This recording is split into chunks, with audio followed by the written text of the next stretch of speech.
So, Jenny, I'm going to tell you about a conversation that Jenny and I had this morning. She said, well, Pastor's going to be what it's going to be. Yeah. And I said, well, that's going to be fabulous. And what do you say? It's been fabulous. Thank you, choir. Even though so many people are sick or out of town, you put on the dog, as Sherry Baxter says. Put on the dog. You know, you strut your stuff. And we thank you for that. And Mark James, thank you for such a brilliant job for solo this morning.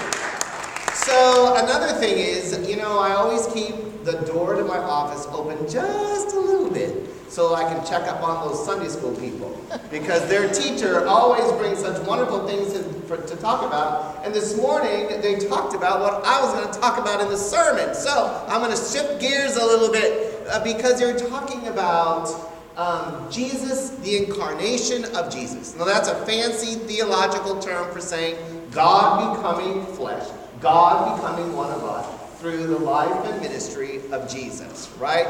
And I want to point out to you this morning this beautiful nativity set that we didn't know we had. And Sean found it as we were looking for Christmas decorations. And I said to Sean, it would be great to do some different things. And so lo and behold, God provided this wonderful nativity. And I believe that it has been made for us because it's hand-painted and it's absolutely beautiful. But I want us to think about the nativity in new ways, in different ways this morning. Because when we think about the nativity traditionally, we think about all of these characters, all of these animals being present at the time when Jesus was born. And the truth of the matter is it didn't happen that way, right? We have this shiny and for me glittery scene of the nativity in our minds. And the truth of the matter was these characters did show up, but they showed up in different ways over many, many days. The wise people didn't show up until many days after Jesus was born because they didn't have airplanes and cars as a mode of transportation. They had lovely camels, right? And so they had to take care of their camels. So it took them a while to follow the star to the place where Jesus had been born. And of course, all these animals, Carol pointed out, I love that, it was an idea of St. Francis, right? St. Francis of Assisi, where all the animals came because it was all living things came to pay homage, right? And also you have to remember that Jesus was born in a manger, in a cattle stall, because there was no place for him. So all of the animals, it would not have been unusual that there would be animals there. And then, of course, the shepherds, right? The shepherds came because they were taking care of these animals. And I love the depiction of one animal in the arms of a person. It's as if this person understood even animals deserve our greatest respect. We will care for them. The nativity is important because it reminds us of the fact that one time a year, especially, we remember what God had done for us in coming to live a life just like us through the person of Jesus. I have an issue, though, that it's very difficult to find a nativity with the depiction of the ways that these people would have looked. Nativities, it would have not been that Jesus or Mary or Joseph or the shepherds or the wise people had white skin. They had very dark skin. And this became real to me the first time I went to Israel. I got off the plane in Tel Aviv and we saw people worshiping. We saw people in many different religious garb and things, but it was very natural for them. And then when we got to Jerusalem, I looked around and I thought, oh wow, this place is not exactly clean. The people here are a little bit dirty, and they're very different than me. And my wife at the time looked at me and she said, well, you didn't think that Jesus was blonde hair and blue-eyed like all the pictures that we see? And I had to admit, yes, right? Yes. And so there's another part of the nativity besides the color of the people's skin that I would like for you to consider this morning. And that is the emotion between Joseph and Mary. The emotions that they had been going through, discovering the reality of their lives. To be able to do that, you have to also understand a little bit about first century Jewish marriage, because it was different than we know of marriage today. So at this point in Mary and Joseph's life, their relationship was more contractual, right? It was more about the contract. Here we have two people that had been contracted to be married. A relationship that they celebrated nonetheless. The actual time of marriage was when their families would get together and they would be moving in together, that they would set up house together. And that was the time that they would consummate their marriage, not at this time, right? So here's Joseph. Matthew paints a pretty vague picture, a pretty clear picture of Joseph and all the emotions of Joseph. And before you say, well, what about Mary? Hold on, I'm going to get there, right? Because we cannot look at the nativity with our 20th century eyes. We have to go back to the way it was in the time that Mary and Joseph lived. So here's Joseph. Mary tells Joseph that she's pregnant. And Joseph is like, what? What are you talking about? Right? Joseph had every right to believe at this time, at this stage, that Mary had been unfaithful to him. That she had been with another man. Because that's how pregnancy happens. Right? Right. And yet, that was painful for Joseph. Can you imagine? Can you imagine the pain and the agony of loving someone as much as Joseph loved Mary, and to be dealing with the fact that it appeared that Mary had been unfaithful? Now, before we're going to judge Mary or Joseph, we have to also remember what Matthew told us. That Joseph, even in his pain, even in his doubt, even in his fear of what this might mean, what was Joseph's concern? Matthew tells us Joseph was concerned to not disgrace Mary. Because the reality was, in this first century community, there were only two choices. That Joseph, to get out of this contract, Mary would be exposed to ridicule by society and either stoned to death, or Joseph had the option of divorcing her. And so he chose to divorce her quietly, right? Nonetheless, Joseph was filled with overwhelming emotion that makes sense in any century. Don't you agree? Yes. How would you feel if the person that you loved the most on this earth had broken a bond with you and didn't even have the integrity to tell you about it until the pregnancy or the illness happened? We would be devastated, as Joseph was. And then, of course, if we're going to consider the emotion of Joseph, wouldn't it be fair to also consider the emotion of Mary? When we think of Mary, we think of her as peaceful, right? This beautiful person with clean clothes and nothing but the holiest of attire. The woman had just given birth, for goodness sake, right? She likely did not look like this. Nor did she feel like this most of the time when she was pregnant. Because the person that she loved the most was getting ready to divorce her because he had every reason to believe that she was unfaithful. Imagine the emotion, imagine the doubt, imagine the questions that Mary had herself, knowing that she had not been unfaithful, knowing that she honored her relationship with Joseph. She had done nothing wrong. But yet she was facing this horrendous decision by Joseph. And not only that, imagine the emotions that must have come as she realized her body would be changing, and she could not deny the fact that she was pregnant, and wondering, will people find out that my baby is not from Joseph? That would be overwhelming. Can't you imagine that?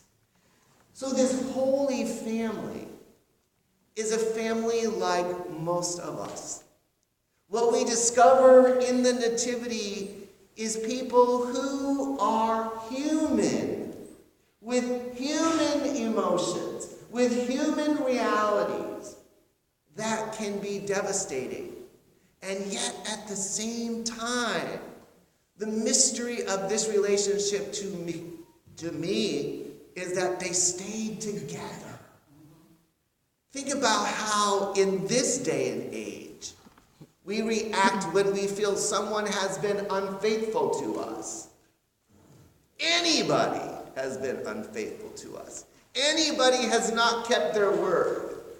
Anybody who does things differently than we think they should be done, because don't you know, we all know the best way. Wouldn't you agree, church? Yes. If you're honest, you get that. And yet there was something extraordinary happening with Mary and Joseph. And it didn't happen in a flash. After all, it takes how long? 9 months that they dealt with these emotions. It's amazing when you think about that.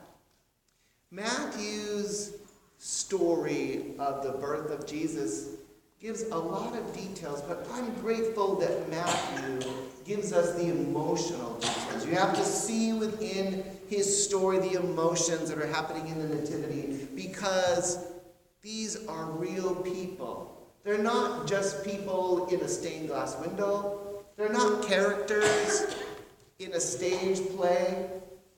They're people just like us, with human needs just like us, with human emotions just like us, with fears and doubts and questions just like us. And when we embrace that just like us-ness, we have opportunity to come to the realization that God chose to become flesh in people and through people just like us. And that not only did God choose to become flesh in people just like us, that God chose and continues to choose to use people like us so that others would know the fulfillment of God's love for us. You see the brilliance of Matthew. Matthew's story is not like Luke's story. Luke includes all of these characters in his nativity story, the incarnation of Jesus. But I think Matthew gives us a different vision, and why is that? Well, I have an answer. You will also notice in Matthew's account that there was not a lot of people. He's pretty blunt. There were not a lot of people that were making a big deal about the birth of Jesus, because there were no shepherds, there were no wise people. So Matthew points out also that this was a birth just like every other birth. This was a birth that experienced the same realities as us, meaning there were no camera crews following Mary and Joseph. As a matter of fact, when they were looking for a place to stay, what happened? They were rejected over and over and over again, just like some of us feel rejection, right? There were no camera crews like we see following sports teams or, let's admit it, following the debates or the presidential election coming up. There was none of that going on. There was no media. And so it would appear that this birth was not a big deal, that many people missed it. Just like many people miss births happening around the world, each and every day.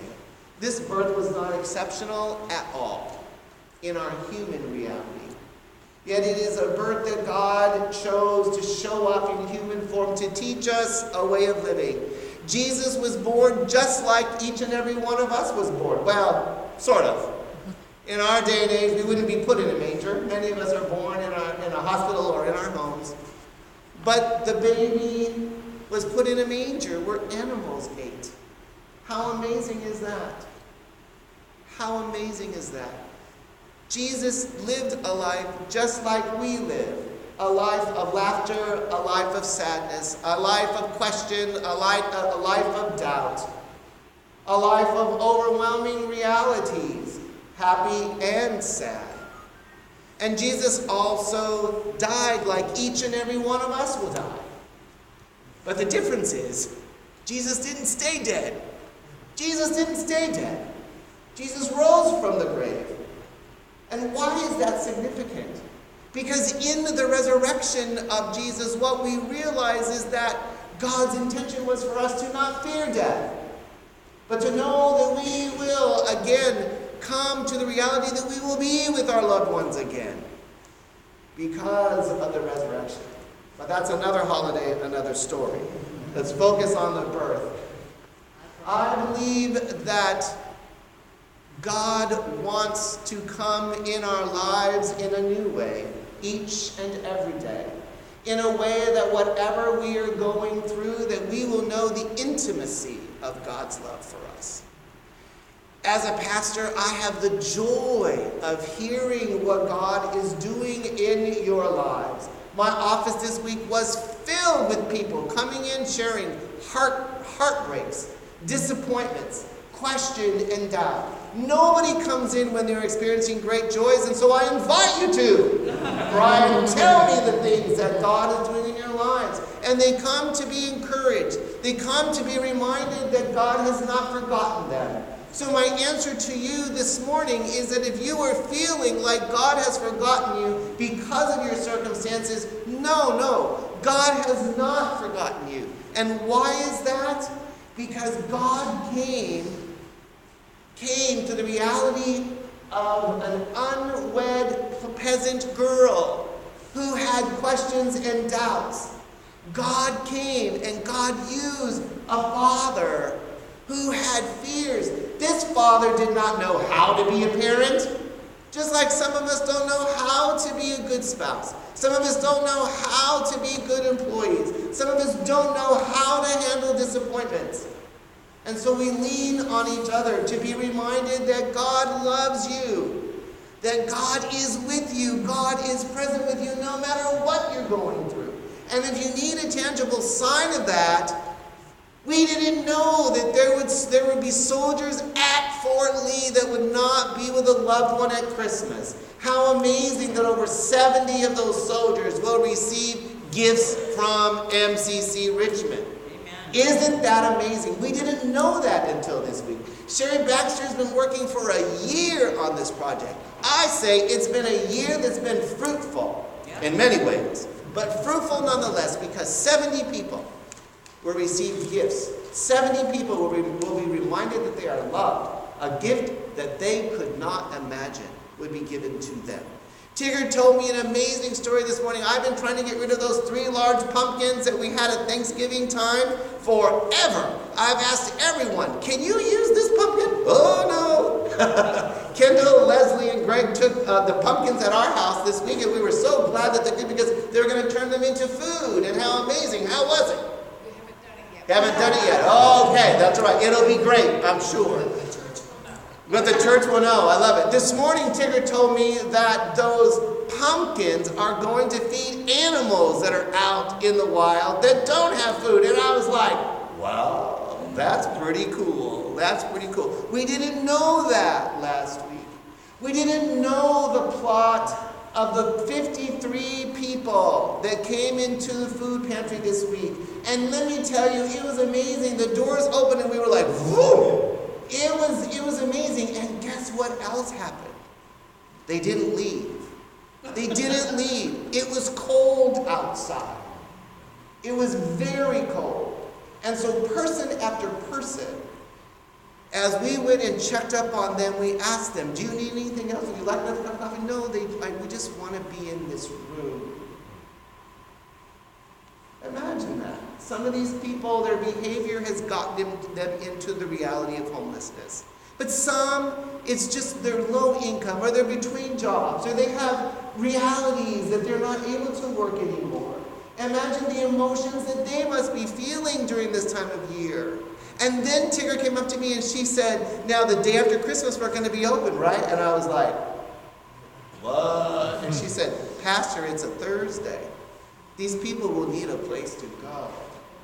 And my heart just leapt with joy as I heard that. I said, well, Kirk and I get ready to go on vacation, but I'll make sure everything is here.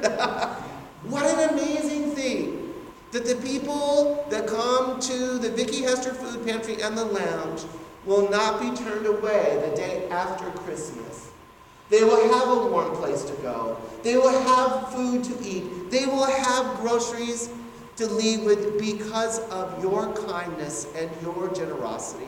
Imagine the feelings that they go through wondering if we will be open, wondering if they will have food to eat. This is the reality of life. And God comes. God comes disguised as a military officer who will give you information. God comes disguised as Tigger, reminding us that we need to be open.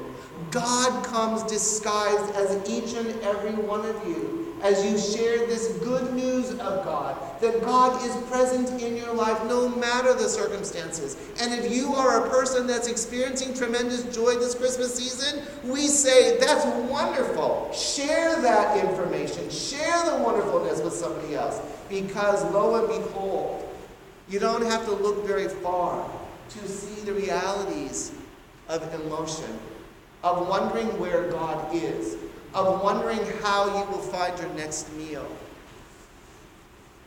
And when you think about it, that is the gift that we celebrate this Christmas season, that we celebrate each and every day.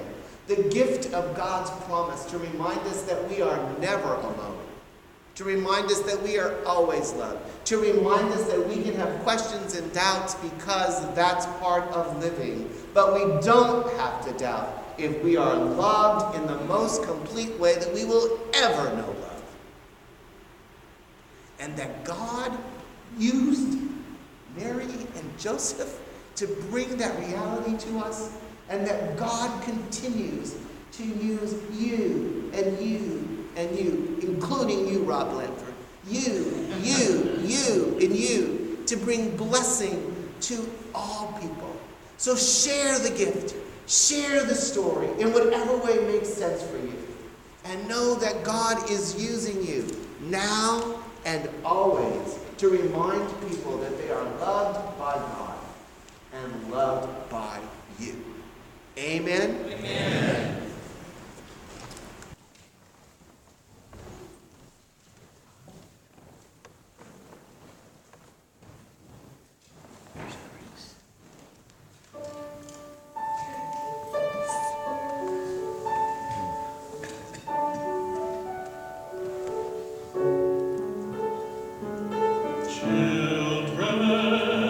Sleeping, snow is softly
joy.